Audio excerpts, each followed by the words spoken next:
estamos a tratar. Portanto, os telefones estão então abertos para essa participação. E Carlos Lopes é o primeiro ouvinte, está a falar-nos do Porto de Portugal, está a ouvir a Rádio Nacional via internet. Carlos, bom dia. Muito bom dia. Permitem-me primeiramente cumprimentar vocês, os distintos convidados, a todos os invitados da Rádio Nacional. Eu iria começar por relembrar a Lei número 43/76, de 9 de junho, no seu artigo 1º, número 2, em que reverte para o Estado todos os prédios, habitações, propriedades de indivíduos, pessoas que pertenciam a organizações antinacionais, por exemplo, o PFMLA e o MITA. Já não vou falar nos colonos que, passado 45 dias de ausência, essas propriedades se revertiam. E também vou falar do artigo 36 da nossa Constituição, que outorga o direito, o artigo 37 da nossa Constituição, que outorga o direito de propriedade, requisição e expropriação, em que no número 1 garante a todos o direito à propriedade privada e a sua transmissão nos termos da Constituição e da lei. A lei é o que estamos a falar, a lei da terra no programa. No número 2, o Estado respeita e protege a propriedade e demais direitos reais das pessoas singulares, coletivas e das comunidades locais, só sendo permitida a requisição civil temporária e a expropriação por utilidade pública mediante justa e pronta indenização nos termos da Constituição e da lei. Temos a Constituição e, como sabemos, também temos a lei. Finalmente, o número 3 define, é de aplicação direta, nem precisa de regulamentos e muito menos da lei que esse regulamento está acoplado, que é o pagamento da indenização a que se refere o número anterior, é condição da eficácia da expropriação. Quer isto dizer que nós em Angola temos milhões de angolanos em conflito aberto com esta questão da propriedade da terra. A ideia de propriedade originária da terra pelo Estado é uma ideia comunista, marxista, leninista, que foi aplicado indevidamente e que não faz sentido no âmbito dos direitos constitucionais, direitos económicos que o cidadão angolano tem. Isto tem originado não só apenas problemas com a comunidade rural, mas também com o crescimento das cidades. Vejamos a cidade de Quiranda. Ela cresceu, foi assente em antigas lavras, em antigas propriedades rurais. Foi permitido a essas pessoas o pagamento da devida indenização. Até hoje o Estado não cumpriu com essa obrigação. E por isso, o mau exemplo vem do próprio Executivo angolano, que não cumpre, nem manda cumprir os seus auxiliares, como o Ministro, temos um representante do Ministério do Urbanismo, e que, efetivamente, cria situações complicadas. Se, efetivamente, temos uma situação, foi retratado aí no estudo de alguém, num caso pessoal, eu também posso lhe dar um outro caso pessoal, de um ex-ministro da Agricultura, hoje embaixador num país, e que, na funda, ocupou uma casa de uma propriedade que está registada na Conservatória do Registro Predial de Luanda, e porque é do partido do que está no poder, ele intitula-se como proprietário. Conclua então, se faz favor, sim? Que vamos ampliar e garanto-vos que, efetivamente, é contrapaz social mantermos esta situação de não resolução e de não pagamento das devidas indenizações quando o Estado decide ser proprietário da terra. Desejo um bom dia. Muito obrigado. Muito obrigado, nós, Carlos Lopes, falou-nos de Portugal, está a acompanhar a Rádio Nacional via internet e deixo ficar aqui, por além das questões que fez, portanto, a sua contribuição em relação ao tema de que aqui estamos a tratar. Recordo os terminais telefónicos à disposição final na participação dos ouvintes neste Tendências e Debates aqui na Rádio Nacional, que hoje está, portanto, a falar sobre a fixação de preços na concessão do direito fundiário. Aqui as questões deixadas, grande parte delas, se não todas, são dirigidas ao Ministério do Urbanismo e Habitação, aqui representado pelo Dr. Adriano Chiguala, é o diretor de gabinete jurídico desse Ministério, mas também estão aqui o Dr. Bernardo Castro, que é da Rede Terra, e o arquiteto António Gameiro, que podem também acrescentar argumentos técnicos às respostas que devem ser dadas pelo Dr. Adriano Chiguala. E para começarmos estas respostas, porque os ouvintes estão à espera, talvez começássemos então pelo Fernando Fraga, que nos falou do Lubito e deixou duas questões. A primeira, se cabe ao SOB passar uma declaração de concessão de terra. A segunda, que foi mais uma denúncia, a Sonamet Dichel vedou uma boa parte dos mangais e isso cria problemas, está a criar problemas na absorção das águas residuais, sobretudo as águas da chuva, e deixa ficar depois também a ideia de que o Lubito não tem valas de drenagem agora que começou a chover. Dr. Chiguala. Muito obrigado. Começar por dizer que os SOBAs não são autoridades concedentes. Os SOBAs são órgãos auxiliares da administração local que representam o poder tradicional e, como tal, intervêm na matéria da gestão fundiária para prestar informações às administrações locais, no sentido de se clarificar, dar explicações sobre determinada parcela de terreno, está ocupada, porquê, enfim. Portanto, os SOBAs por si só não concedem terrenos. Dizer que, quanto à questão da vedação dos espaços, isto remete-nos para a questão que foi aqui aflorada, quer pelo Dr. Bernardo Castro, quer pelo arquiteto António Gameiro, tem a ver com a questão do planeamento territorial. Portanto, a administração local terá concedido esse espaço para que a Sonamet o tivesse vedado, mas seja como for, a preocupação que se levanta em relação à falta de valas de drenagem é de facto uma preocupação séria, até porque o ano passado tivemos problemas graves no Lubito por causa de problemas de inundações, por causa da obstrução de vias de drenagem, e como tal esta preocupação deve ser levantada junto dos órgãos locais que também nos ouvem para poder aferir a veracidade desta obstrução das valas, porque as águas têm que ter caminho. Portanto, a administração local deve tomar medidas a este respeito. Portanto, para dizer que há que se ver em que medida é que as valas, os espaços, as passagens de água terão sido fechadas. O ouvinte Carlos Lopes pergunta se os camponeses que trabalhavam a terra onde agora está instalada a cidade do Quilamba se foram indemnizados.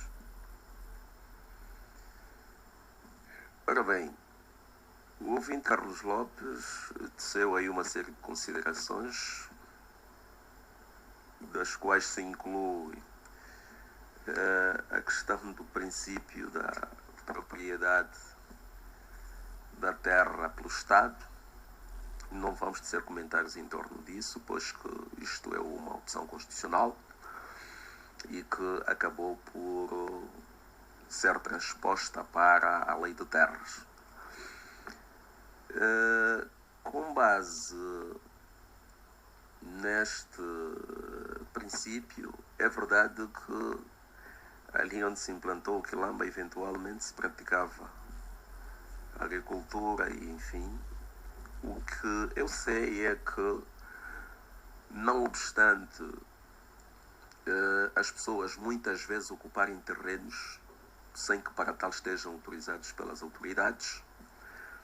Ainda assim, o Estado, na implantação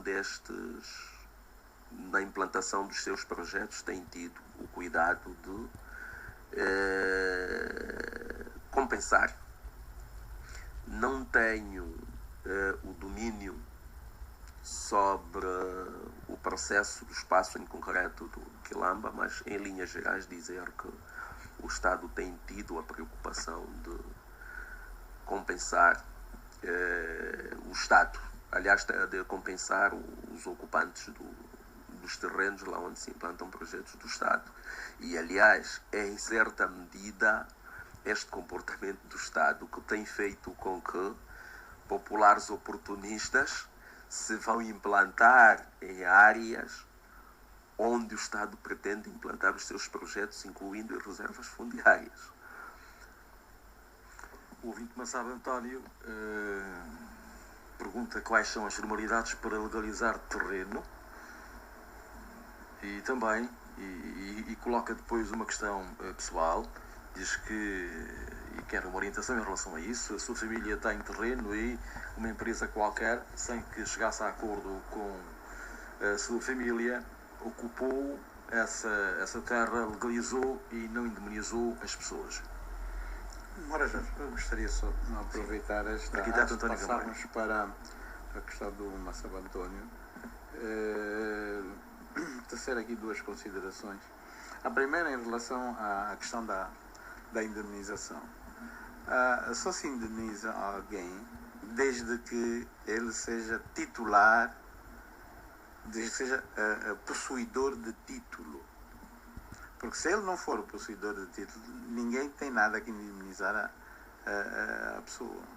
E aquelas pessoas que muitos anos ficaram a trabalhar certa terra e que não tiveram este título por decorrência de dificuldades em passar? É a tal compensação do que o Dr. Chibal falou. Quer dizer, porque essas pessoas não tendo título daquele espaço, não se pode avaliar do ponto de vista legal tudo o que tenham feito. Será objeto necessariamente de uma avaliação notarial. Quer dizer, vai existir todo um processo administrativo que o possuidor ou que o ocupador do espaço terá que apresentar para que lhe seja atribuído uma indenização.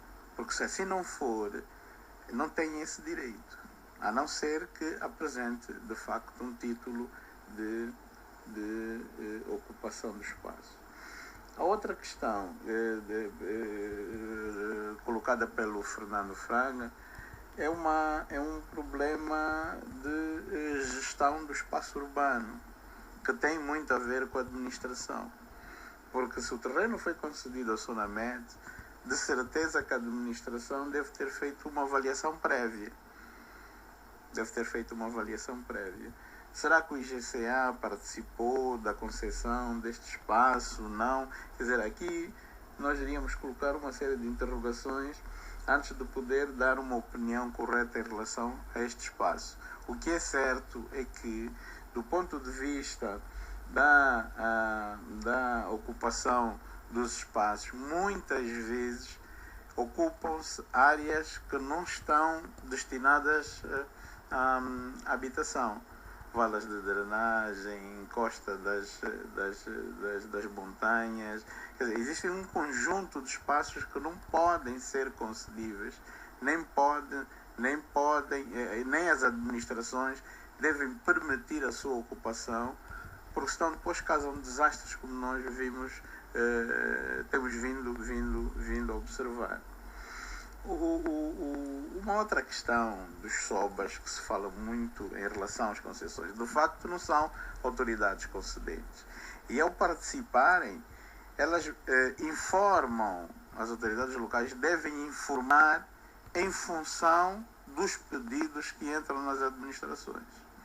E aqui vamos ter que ter muito cuidado com as pessoas que se aproveitam dessa boa-fé dos SOBAs, no sentido de, antes de eles dirigirem-se às administrações, vão dirigir-se diretamente às autoridades locais, ou porque são descendentes de famílias que os sobas conhecem e solicitam diretamente a eles a elaboração de um documento onde eles, de boa fé, dizem que, de facto, o espaço designado pelas demarcações XYZ apresentadas não tem ocupação.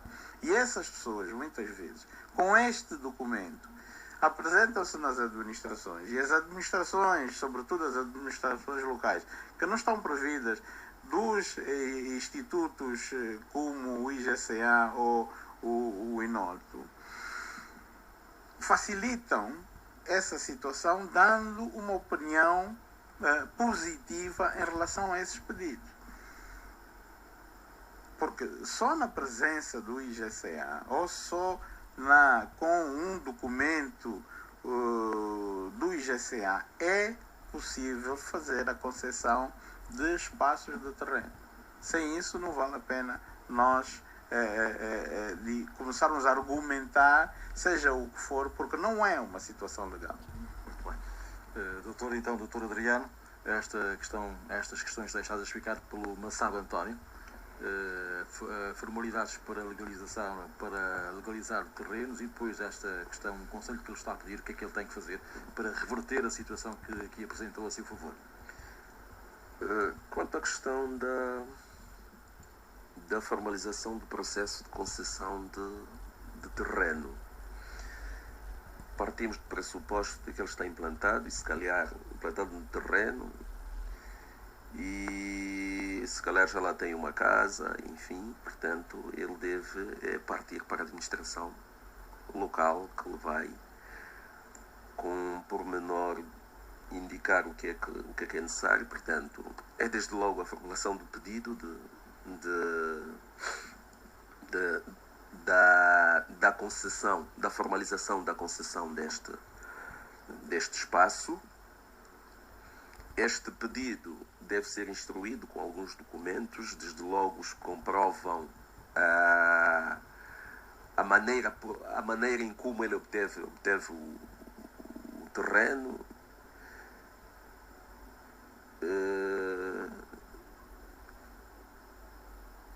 outros elementos. E quando falamos de elementos que comprovam a maneira em como obteve o terreno, estamos a voltar para aquela questão semelhante à dos sobas. Naturalmente, o administrador comunal, o coordenador da área onde o imóvel está implantado, está situado o terreno, emitir uma declaração, portanto, para atestar que efetivamente fulano vive aí, e como tal é legítimo que ele requeira a legalização. E a este requerimento costumam ser juntos os outros requerimentos dirigidos à repartição de finanças e à conservatória do registro predial, com vista à obtenção da certidão negativa, no sentido que aquela parcela não pertence a ninguém, não está registada em nome de ninguém, e o bairro fiscal confirmar também que o bem aí implantado está ou não registado sob matriz. Portanto, é basicamente isto e outros elementos de pormenor.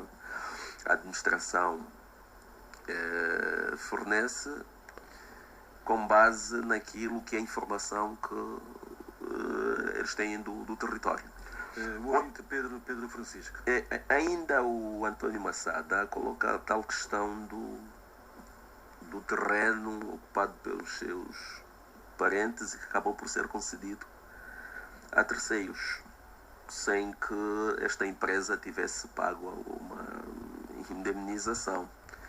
Portanto, se este terceiro já tem um título de concessão, está em posse de um elemento mais forte, e a questão aqui que se coloca é mesmo uma questão de litígio que deve-se procurar resolver amigavelmente, e, não sendo possível, a parte que se sentir realizada recorrer a mecanismos judiciais. Este é também o procedimento em relação ao caso deixado ficar pelo Pedro Francisco de uma fazenda? É exatamente a mesma coisa, porque se calhar o Pedro Francisco não prosseguiu a titularidade que tinha sobre a fazenda, daí que apareça esta outra entidade. Portanto, é importante, Jorge, frisar aqui que a questão dos direitos sobre a terra tem uma série de formalismos legais que os cidadãos devem cumprir. Portanto, depois de se obter o título de concessão da terra, é necessário que se proceda ao registro. Portanto, qualquer direito sobre um bem imóvel só se torna sólido a partir do momento em que o processo chegue até o registro. Mas ouve-se falar que há muitas dificuldades para se adquirir o título de propriedade, por exemplo. Aliás, um assunto que levantou aqui o ouvinte Pedro Francisco. Porquê é que há dificuldades para se adquirir o título de propriedade?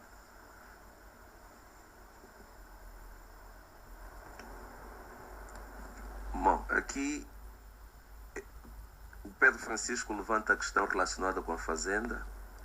Desde logo não estamos a falar de direito de propriedade. Estaríamos a falar da concessão de direito de superfície ou, eventualmente, o domínio útil civil sobre este espaço. É claro que o Pedro Francisco, desde logo, deve verificar se o pai detinha ou não o título de concessão de direito de superfície sobre esta fazenda.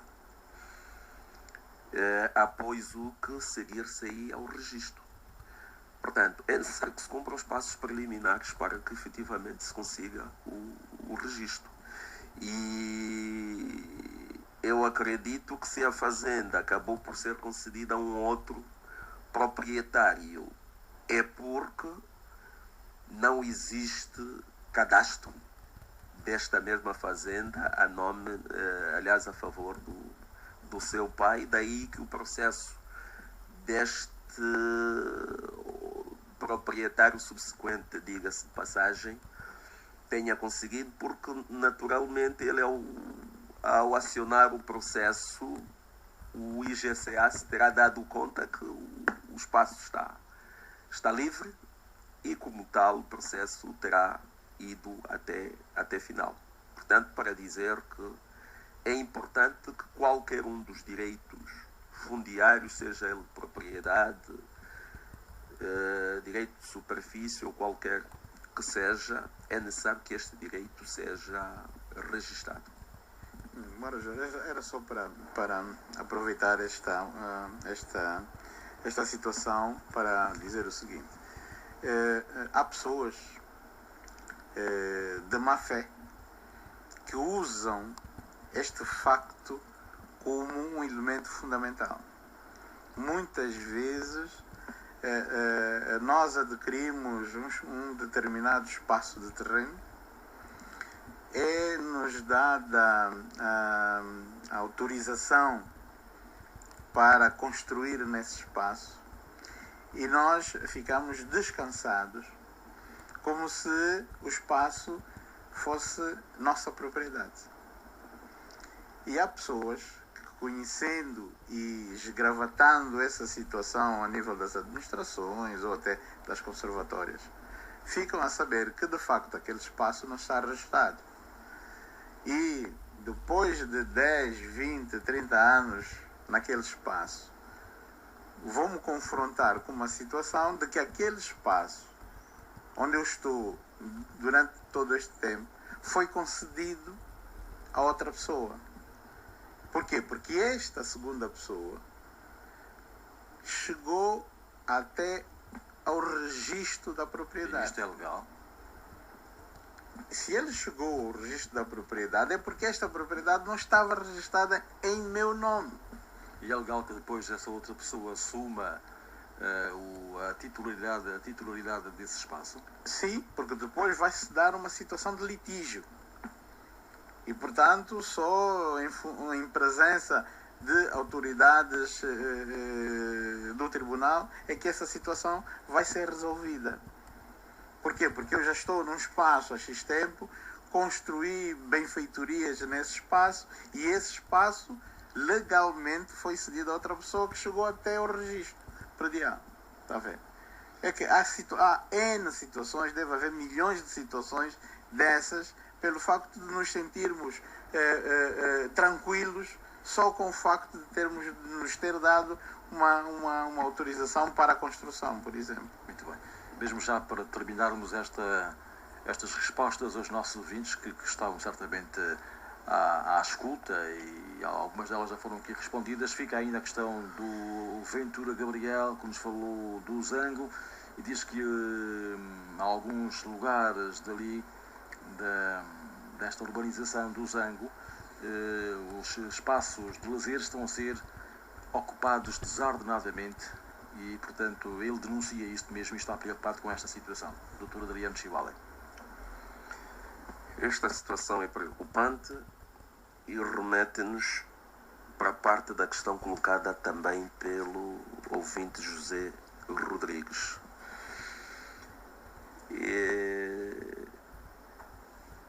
Os espaços, ou melhor, as urbanizações contemplam espaços para usos múltiplos.